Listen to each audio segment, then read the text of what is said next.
Welcome back to another episode of Too Many Frames, the show where we talk about video games, anime, and everything in between. I did want to bring this up just because I feel like it's, culturally impactful enough to even bring it up.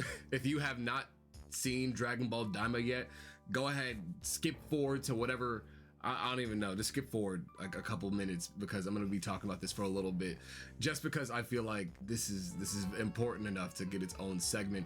All right, you guys got 5 seconds to skip. Okay, 4, 3, 2. Okay, so they put Super Saiyan 4 Goku in Dragon Ball. They canonized it. Toriyama, the crazy madman that he is, canonized Super Saiyan 4 before his passing. Honestly, look, I didn't really like GT that much in terms of the way that the story was handled and all that, but Super Saiyan 4, I can't even lie, is probably one of the coolest, if not the coolest form that any character from Dragon Ball could have possibly had.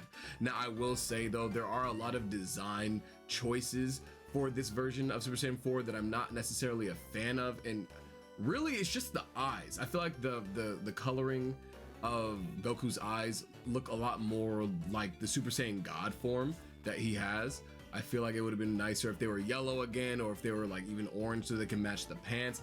I just feel like Goku looks cool in this form, but just not with the fit that he's wearing. The form looks raw. I like how his wrist to his hands are just super fat, like how a gorilla's hands usually would be, and then how you would have a like everything's all red, which I feel like could be some sort of commentary that they're making about Super Saiyan 4 being sort of what the primal Super Saiyan God could have been, or the original version of the Super Saiyan God. So who knows? We don't know yet what they're really calling this. This may not even be Super Saiyan 4 yet. This might be full power Super Saiyan or whatever, or Magic Saiyan or something like that, just because Neva was the one who ended up giving and unlocking this transformation for Goku. I don't know how this is going to end up transpiring for the last 2 episodes. We have 2 more episodes left coming out this Friday. 1 episode coming out this Friday. Next Friday will be when that last episode does come out. But yeah, I'm pretty excited for it. I do think I'm gonna end up making a review for the whole series as a whole later on, even though I'm not necessarily the biggest Dragon Ball fan. I am a fan of Daima and everything that they've done with the series so far. I think it's a nice change of pace to have a Dragon Ball story that is coherent again. Super was kind of just just stuff that was just there. Not saying that there weren't arcs in Super that weren't good. It's just that after a while, you get to Tournament of Power, and then you watched all those recaps of Revival of F, and then you get the Battle of Gods recap, so you're just sitting there for weeks just being like, damn, this is the show, huh? But regardless though, it's a good time to be a Dragon Ball fan. And it's also a great time to be a Pokemon fan. I'm not gonna really talk about this for too long, just because of the fact that there's nothing really to say. I just wanted to bring up the fact that we have 10 more days, as of recording this, 10 more days until Pokemon Day. And I can't help it, bro. I can't help talking about Pokemon. I love Pokemon, but the issue is we haven't gotten any countdown, unless, let me check Twitter real quick.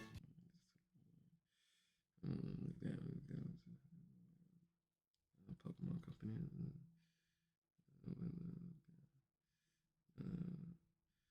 Okay, nope. As far as when I recorded this, we haven't gotten a countdown for Pokemon Day, which doesn't really mean anything. It's just I just hope they didn't forget. they more than likely didn't forget. It's just, I'm just anticipating it a lot. And I feel like a lot of years beforehand that we've had a Pokemon Day, they've been a little bit more, I guess, just they participated more. It feels like we've had bigger celebrations for Pokemon Day, right? But I mean, it's fine though. At the end of the day, we're more than likely going to get a trailer for Legend ZA the 27th. We're more than likely going to get more information about Legend ZA, but I just can't wait. And also, I'm not looking at any leaks, rumors, anything at all. I would like to be surprised. When Legends Arceus got announced, I did get spoiled literally an hour before the presentation, but I'm hoping that this time I can go into it with no spoilers. I know that we're more than likely going to get a Pokemon TCG Pocket pack in there. That's the only thing I probably knew already, which I don't remember if that was a leak that said that we were gonna get that, or if that was Pokemon company themselves, but I do know that they said that we're going to be getting something TCG Pocket related, at least during Pokemon Day, which who knows whether that's going to be true or not. More than likely it will probably happen because it's going to be Pokemon Day. They're not going to want to not do a celebration across all of their mobile games and side games, so we'll see. We're fingers crossed that we actually get some good shit, but you know, another thing to be excited about, I guess. All right, now this is gonna be one of the biggest segments of today's video. So we're going to talk about a lot of the things that have been surrounding the Nintendo Switch 2. Just a lot of news kind of came out, and even though, yeah, like a lot of these things are like, okay, you know, this is just regular stuff. We already know the Switch 2 is coming out soon. We're gonna get the Direct in April. While that might be true, there is a lot of other things going down, even in the underground, like Chinese black market right now, regarding a Switch that is being sold for $40,000. WCCF Tech reported that early Nintendo Switch 2 units are reportedly selling on the black market in China for an exorbitant amount of money. As reported on the Nintendo Switch 2 subreddit, I'm not gonna pronounce that. The Jihongshu, sorry if I butchered the fuck out of that, forums user who obtained last year a CAD model of the new Nintendo system and provided a first accurate look at its design before the official reveal last month, shared a screenshot featuring a conversation with a black market seller saying that the system, complete with a dock and Joy-Con controllers, costs around $39,000. While no regular user would spend so much money to get the console, the young forums user is selling the opportunity to manufacturers to test accessories on a real unit, so they have something to go on to earn back the money that they spent. Now, obviously, this I don't know who this is for. I mean, obviously they said who it's for. It's for people that, you know, like to manufacture accessories. They want to kind of get ahead of the curve. They want to go ahead and do all this before Nintendo sends them anything. But like, why would you do this and then also risk your reputation with Nintendo? You know what I'm saying? Like, you're buying these, first of all, obviously black market based items, right? That's obviously Nintendo doesn't want you to have, which they've, you know, made very, very clear that they don't want anybody to have this shit, just so you could get ahead of the game and make some more money, which, like, I get it, but 40,000 is way too much. Maybe if it was like 10,000, I would kind of see the reasoning behind it, but it just doesn't make any sense to me, at least. I don't know, who knows? And I'm surprised that Nintendo hasn't caught the guys that are kind of doing this low key. And also, I was gonna say, I'm kind of surprised that Nintendo hasn't even already started sending out these like Switches out to like accessory manufacturers, because of the fact that I'm assuming there's a lot of like game developers that already have the Switch with them. Like, I'm pretty sure Capcom has a Nintendo Switch 2 with them already. I'm double sure that NetEase has it already, because we even have the Marvel Rivals devs even saying that they wanted to go ahead and put Marvel Rivals on the Switch 2. Like, they're just trying to figure it out and work through it, you know, which I mean is a very good sign. That it shows how much third-party support we're going to be seeing for the Nintendo Switch 2. So anybody that is a fan of a Switch and is like, you know, I want to carry my Switch around, but it isn't able to handle all the games that I want to actually play, there's some good news in the future. If Marvel Rivals devs are even saying, like, straight up, I want to go ahead and put our game, which it does kind of take a little bit. You can't just put, you know, that game onto any kind of PC. I've had friends' PCs who started melting because it couldn't handle Marvel Rivals. So if, you know, your Switch can handle Marvel Rivals, it can handle probably a whole lot more. But the whole point of me saying this, though, is the fact that if these devs are getting it, why aren't the accessory manufacturers getting anything at all? Which, I mean, you know what? Honestly, it makes sense why they wouldn't be getting anything as of right now. They're more than likely gonna have to wait for the showcase in April. But this just also goes to show that we're more than likely not getting that Switch 2 until like June or sometime in the summer, because, like, you know, they probably would have had it already. You know, they probably would have had it so they could start making their accessories and they could start advertising, hey, look, we got these accessories for the Nintendo Switch 2. Besides that, we've also had Nintendo responding to the tariffs that Donald Trump did put on a lot of things coming out from China, and also just on super processors in general, and stating how it's going to be affecting the production of the Nintendo Switch 2. My Nintendo News reported in a Reuters article that was translated by Nintendo Everything, Furukawa says that Nintendo Switch is not only manufactured in China, but in places such as Vietnam and Cambodia as well. We are predicting various geopolitical risks and establishing ways to respond. Furukawa also talked about China dealing with more fees imposed on them. He does say that they anticipate a certain impact, but they expect to have minimal influence on this year's financial results. He concluded by saying that we will continue to observe the trends and thoroughly consider how to respond. Now, with that being the case, we do know that these tariffs were supposed to have a 25% increase on any of the, a lot of electronics, not just for Nintendo Switches, but also your phones, things that had to do with honestly cars, computers, TVs, etc. Honestly, before these tariffs go into effect, which I think that Trump did delay these until March, I believe, you should probably go ahead and take care of whatever electronic shit that you need to get. If you need to get yourself a graphics card or some more RAM or anything, or a new computer, probably get that now. I would probably get that now as soon as possible before it ends up going up in price by a lot. Now, with that being said though, it seems that Nintendo is kind of taking into account the risks that are going to come from this and what's going to the impact that's coming from this.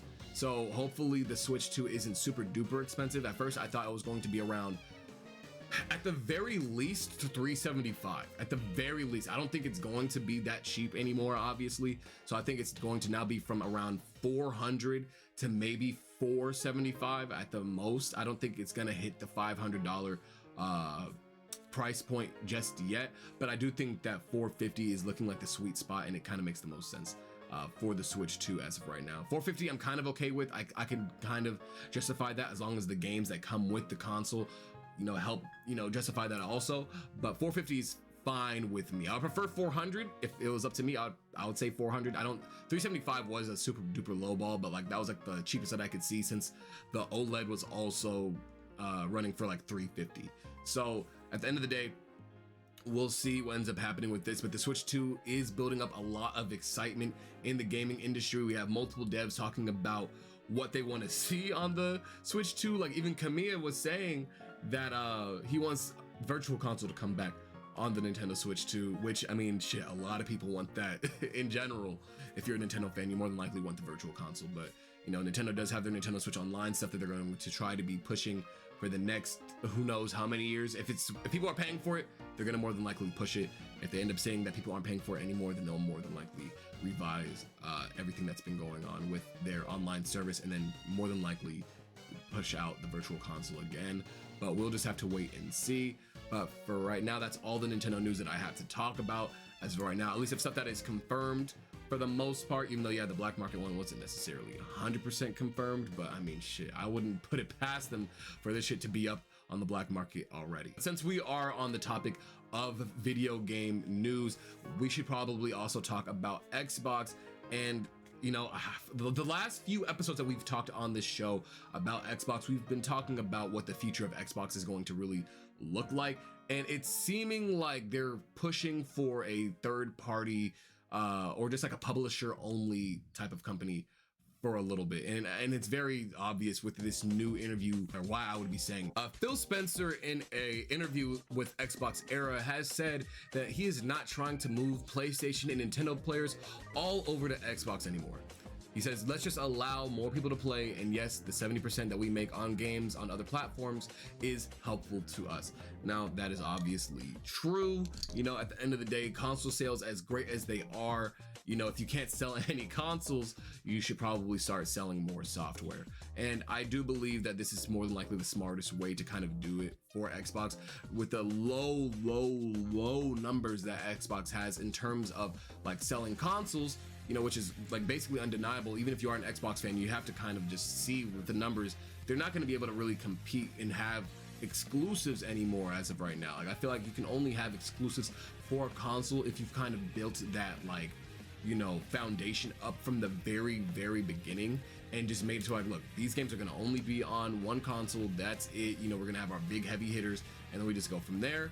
And Sony and Nintendo still have that, especially Nintendo has nothing but exclusives. They have the big hitters like Mario, Zelda, they have Pokemon, they have Animal Crossing, they have Pikmin, they have Splatoon, they have Metroid, they have they have so much. Super Smash Brothers in and of itself you know, and then every other game that comes in Smash Brothers for the most part is an exclusive. We have Fire Emblem, we have the Mother series, we got shit. We got ARMS, Xenoblade, etc. They have so many IPs that are only for Nintendo, and like I said, they have not built up really a repertoire of exclusive games for their console, which, I mean, it's kind of saddening. So this does kind of make it to where, you know, where people are always talking about, okay, console wars and stuff, and, you know, I'm not gonna lie, I have stoked the flames a little bit, but I do think that there is kind of, you know, like this is more than likely just going to be the end of the console wars. I think more than likely, I feel like a lot of game developers are kind of looking at it as in like, okay, instead of trying to compete with each other, how are we going to be able to still stay alive and then also just thrive in the gaming space, in the gaming industry, without having to go ahead and, you know, fire a bunch of people or get rid of a bunch of people. And at the end of the day, whether it means that Xbox has to stop making consoles in general, you know, that would probably suck. I'm not gonna lie, not seeing an Xbox on store shelves anymore would probably suck. But I do think that, you know, if we, you know, if they are looking to put their games on every single console, but, you know, then it's more than likely it's looking like they're trying to become publisher only, in terms of, like, you know, they just want to make games instead of actually have a console for them. I don't know. I mean, at least in terms of exclusivity, and it doesn't look like there's really any, as of right now. As of right now, it's probably still fine to have an Xbox. You know, you get the Game Pass stuff still, but if they really do bring Game Pass over to Nintendo, like the rumors were saying, like for years though, like years ago, they were saying that we're going to be getting Xbox Game Pass on the Nintendo Switch. If that does end up becoming true very soon in the future, then yeah, I think you might have to kiss your Xbox goodbye at some point.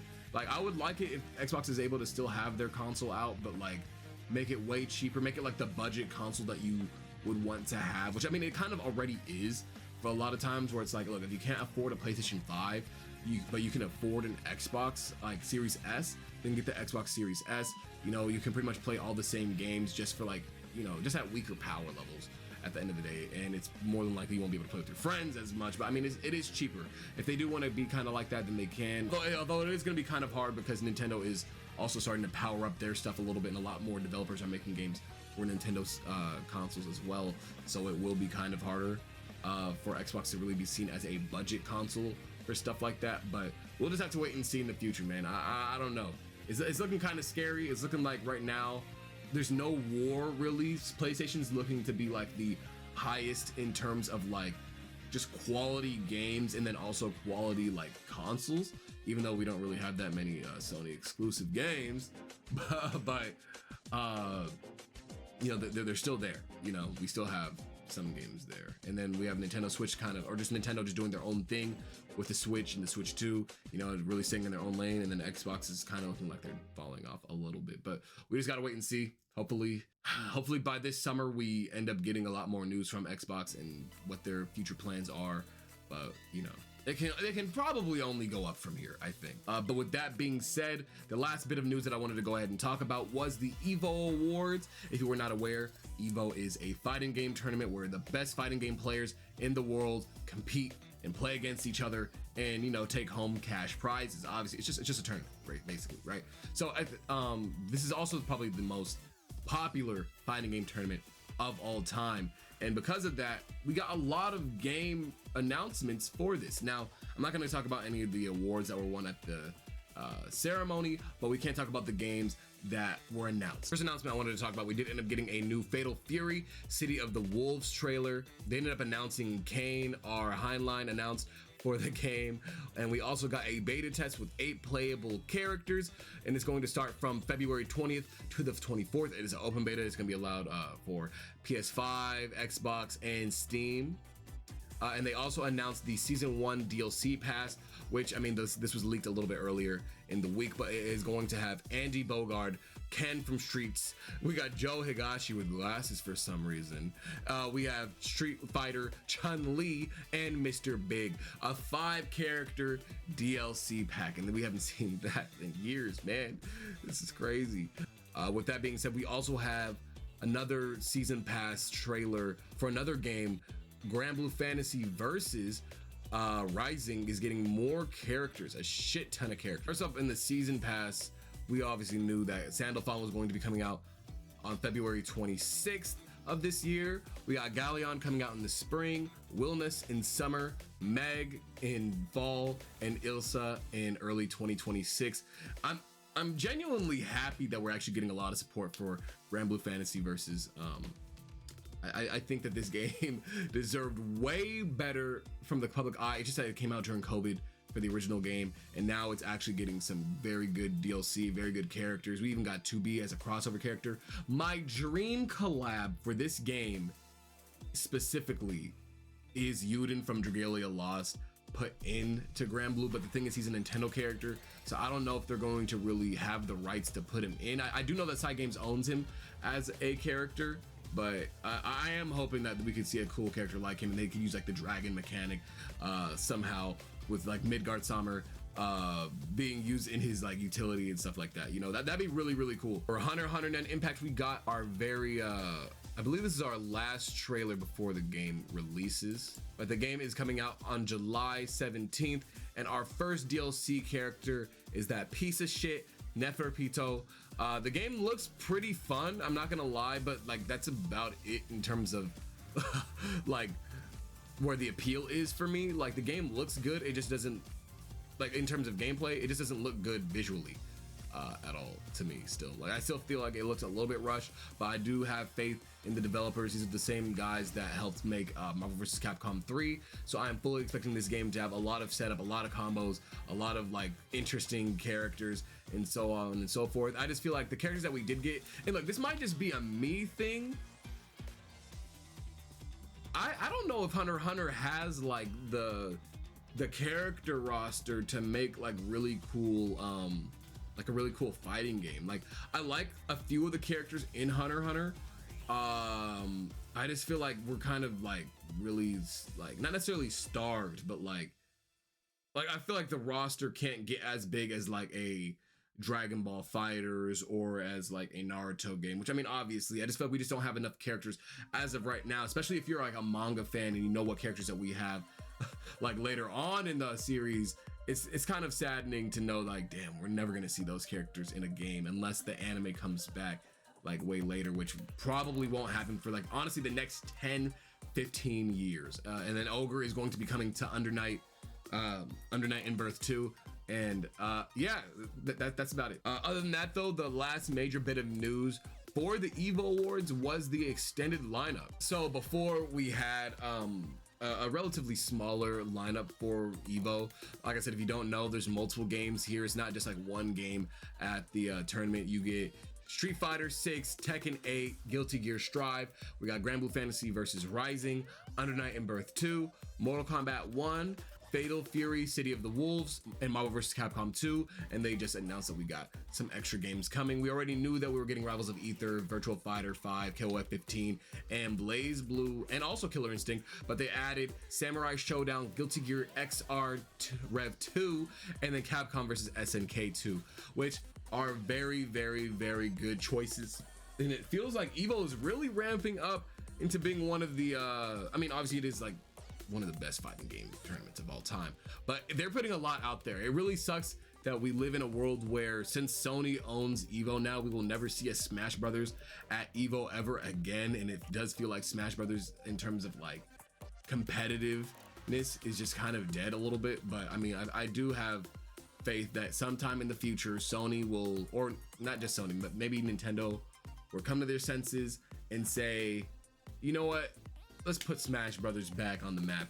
Let's go ahead and put our next Smash Brothers game at EVO, because I can't imagine another Smash game with zero like competitive highlights. Like we're gonna need those tournaments. Like obviously we have tournaments, but EVO is one of the biggest ones. So it's like it's kind of a mixed bag. You look, Pokimane, I know that you're helping out with a lot of EVO shenanigans, I think still, I don't know. But look, Pokimane, I'm talking to you, to the camera right now. Please find a way. Please, Pokimane, find a way to get Smash Brothers back. Please. Anyways, that's about it. That's gonna be the end of today's show. If you enjoyed everything that we talked about, go ahead and leave a like, a comment down below. If you want to see all the other videos that we will be talking about in the future, go ahead and hit that subscribe button and make sure to turn on that notification bell for other stuff in the future. If you want to go ahead and leave a recommendation on what we should talk about in another show, go ahead and leave a comment down below. I'll make sure to read it, and I'll probably respond to it in a not so positive light. But look, I'm not doing it out of like pure hatred. I'm doing it out of love. Anyways, with that being said, I'll see you guys in the next episode. And with that being said, peace out.